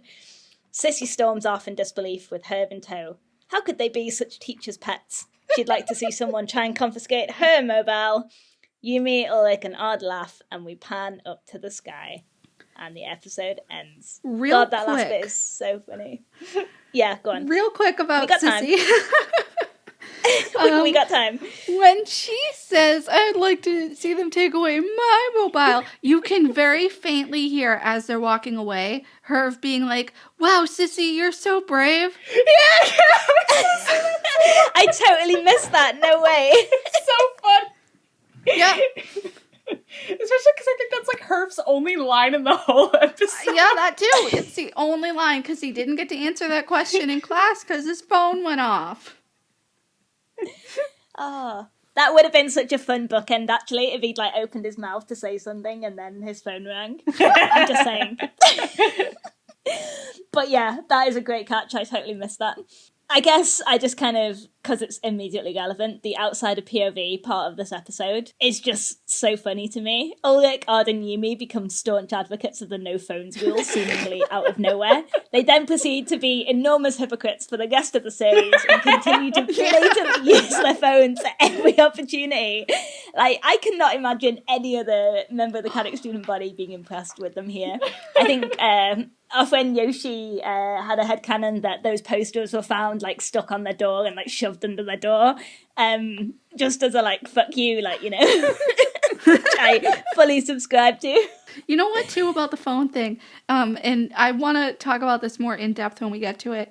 But I think it's at like the end of season 2, maybe the end of one of the next seasons, where they're taking an exam, and Ulrich calls Aelita during their exam, and they're in the scene to like whisper about, I think it's season 2, to whisper about like Xana or whatever. And so like they're sitting there with their hands like cupped around their phones, you know, like resting their head like on their hand. I'm doing it now as if you guys can see me. But you get what I'm saying. Like their elbows on the desk, and like they're just fucking talking to each other in the middle of the class while they're taking an exam.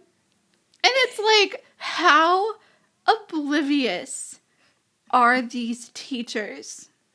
Was it probably Miss Meyer? Just like blatantly. I can literally just see the other students like sat there like looking at each other like, can Nobody you see what I'm reacts! seeing? Like after the thing with the posters, are you serious? You know? But I do think that highlights a bit of that interesting world building about how this group of kids comes across to their peers, like with all the missing context from the Return to the Past. This one just really sticks out to me as something very amusing. Because yeah, like you don't say, Dianna, it's blatant later on, like comically over the top. Yeah. Yeah, So and I mean, silly. it's just so, I don't know, I vividly remembered that when you were talking about, like, oh, they're hypocritical about the phone thing later on. That specific, it was like a core memory was unlocked. Truly. Oh, okay, well, Quitter's Quitter's not here to do our stats. We will, if we get time to go through anything interesting, we'll tweet it, but I don't want to take over his thing while he's on a break. So shall we go to some episode ratings? Yeah, hold on, let me switch over to my spreadsheet. For sure, Mary as our yeah, guest, Mary, so you can satellite expert. Oh, do I get a guest rating? Yeah, I mean, Yeah, you can give a rating. 5. Yeah. Oh, I'm trying to be objective. It's this is the sort of thing where it's like you feel like you want to have your extremes like set in your mind before you start, right? So like, I mean, like Caddick Bombshell 1, Ghost Channel 5, I guess. So where would I put that? Like the episode, I've just had such a lovely time talking to y'all that it makes me like, it was so much fun to like talk about this episode and like have people to talk about my dumb show with, that it makes me want to put it at a 4. And I don't know if that's just mostly me having a great time or like my objective, but I had a good time watching this episode. I thought it was silly in all of the correct ways. I feel like I want to put it down to like a 3.5 because it really bothers me the way the stealing the cell phones just never does anything for the plot and is frankly ignored from that point on. But otherwise, I thought the episode was really fun. Yeah, honestly, I you pretty much took the words out of my mouth. From a, like, pure fun, silliness, like, perspective, and how much I've enjoyed doing this episode of the podcast, like, strong 4, like, virgin on 5, which, you know, it's a little too high of an honour to be, like, but yeah, no, on a more, I guess, technical note, like a 3.5. Yeah, as you say, you know, it's really leans into the science fiction silliness, but a lot of things I like about CL are the character moments and the, you know, the jokes and the just ludicrousness of it, and it kind of taps into all the things that would make that solid, like 3.5 for Soul. So yeah. So you are saying a 3.5 Soul. Mm-hmm. Okay. What about you, Diana? 3.5. I really liked this episode. I didn't realize, like, how much the phone thing bothered me, like them stealing the phones back only to not even use them, until we were talking about it. So, like, that definitely, and I don't think I was gonna rate it a 4 anyway. Like, I was thinking about it even before we started recording. And I genuinely think that this was a pretty solid episode. Other than Jean-Pierre just being exceptionally a jackass this week. But, like, I mean, everybody was pretty much on point. I liked the interactions that they had with Sissy. It's, like, one of the only times that Sissy and Yumi actually team up to try and accomplish something, which is great. So, yeah, I really liked the episode, which is good because the next one... I'm going to have a lot to say. The Girl of the Dreams. Oh, boy. That's next. Oh, my God. I didn't think we were here so soon. Amazing. Good luck, you guys. I mean, so fun fact about this spreadsheet that I'm looking at, I compiled it, like, already in terms of, like, okay, the episode order.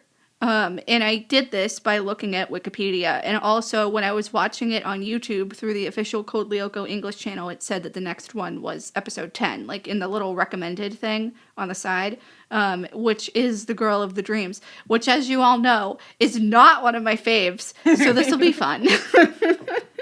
It could be, you know, so bad that we have a lot to... I think it will be so bad that we have a lot to say. I really do. I think we'll have a lot to say about it.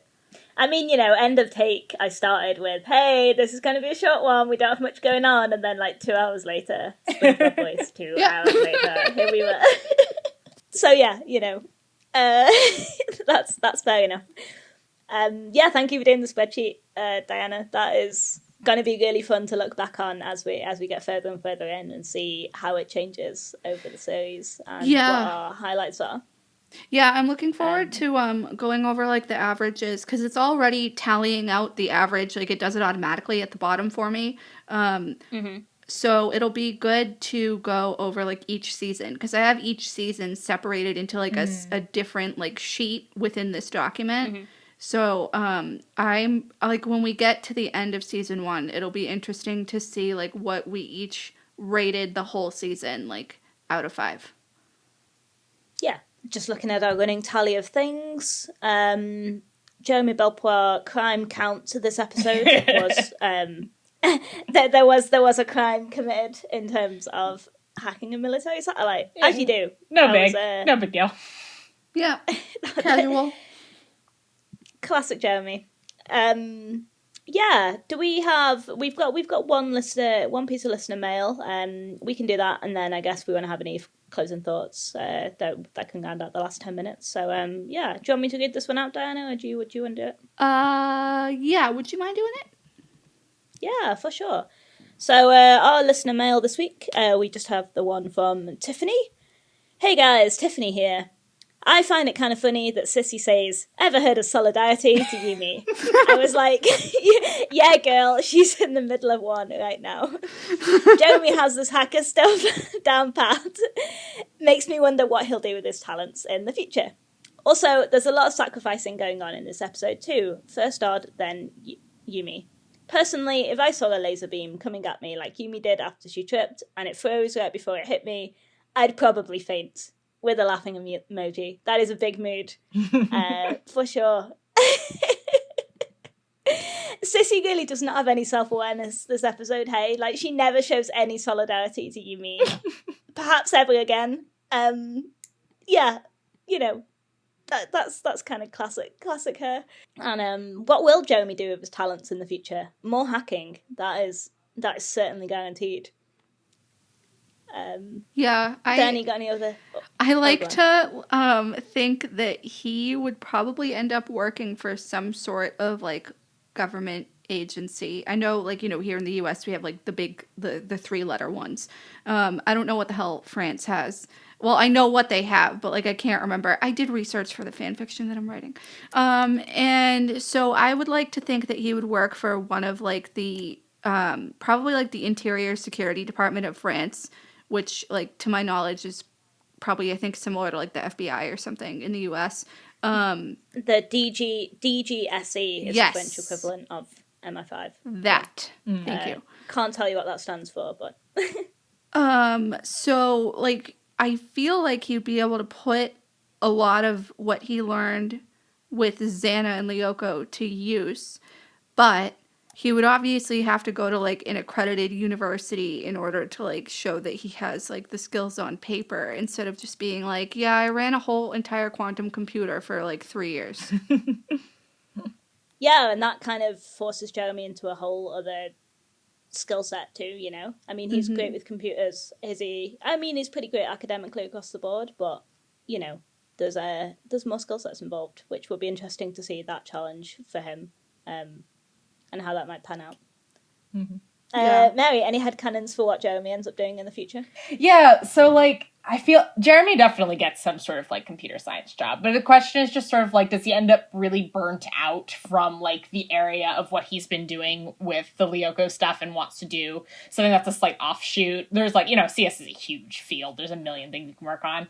I agree with Dianna that I think he would probably have fun with cybersecurity sort of stuff of, like, understanding the way that you can get into things and, like, claiming bounties on websites to be like, hey, you can break in like this, and here's how you can probably patch that. I think he would have a good time with that. I could also totally see him, like, getting so burnt out of CS that he's just like, I'm doing something completely different. My only other thought would be that it is shown, like, in the robots that, like, he loves doing robotic stuff. In fact, like, that's why he was at the factory in the first place in the prequel, was that he wanted his robotics things, and he never gets to do that in the show. So I think it would be sweet if he got to be able to go back to doing his original passion when everything's all said and done. That would be really cool, actually. Yeah, I like that. Sorry, me just getting into, like, fanfiction writing mode, or, like, TV episode writing mode. But, like, a really cool bookend would be, like, a sequel series in the future starts with Jeremy building miniature robots, the same way he kind of did in the prequel. That would be really cute. Hey, sorry, thanks for indulging me. Yeah, no, I agree. Both pretty solid ideas. I love hearing about people's headcanons for the Lyoko Warriors future and what they end up doing after this whole saving the world thing stops taking up all the time. So yeah, I just want them to be happy. Thank you. Yes, yeah. Ultimately the most important thing. Thank you, Tiffany, for emailing in. We always love getting your emails. Thank you for continuing to listen. I hope you enjoyed this episode. And yeah, feel free to drop us a line anytime. Mary, do you want to plug anything else personally or professionally, or like anything cool that people can look at if they want to find out more about lasers or satellites or anything like that before we end the show? Well, my LinkedIn, no. And you can find all my papers. No. Yeah. In terms of, like, plugging things, my Tumblr is Cosmic Pines. My AO3 is Megamorph, spelled MORF, because I guess I made an AO3 account with Cosmic Pines and then I couldn't get back into it. But anyway, so I don't have a lot of fic uploaded because I hold myself to a far too high standard and I need to get over that, personally. And so, but yeah, I can send a bunch of links to some great videos I, like, watched while doing research. I read a lot of papers that'll probably go over some people's heads, but I have some good videos that I can send along. I am always happy to talk about STEM things, about, doing science and my research and things like that. If anyone's interested, I'm on the Discord server. Feel free to message me anytime, and I'd be happy to talk about it, as long as you don't badger me with how you can specifically get into the uni of your dreams. But yeah. Fair enough. That's the main thing. Thank you guys so much for having me. I'd be happy to come on whenever you want. I'd be happy to, if there's any other science things in particular you want me to poke some of my friends to talk about. I have a friend who does quantum computing stuff, so like whatever, I'm happy to help the show. I love your podcast. And I loved being on it. Well, we and love we love having you. you.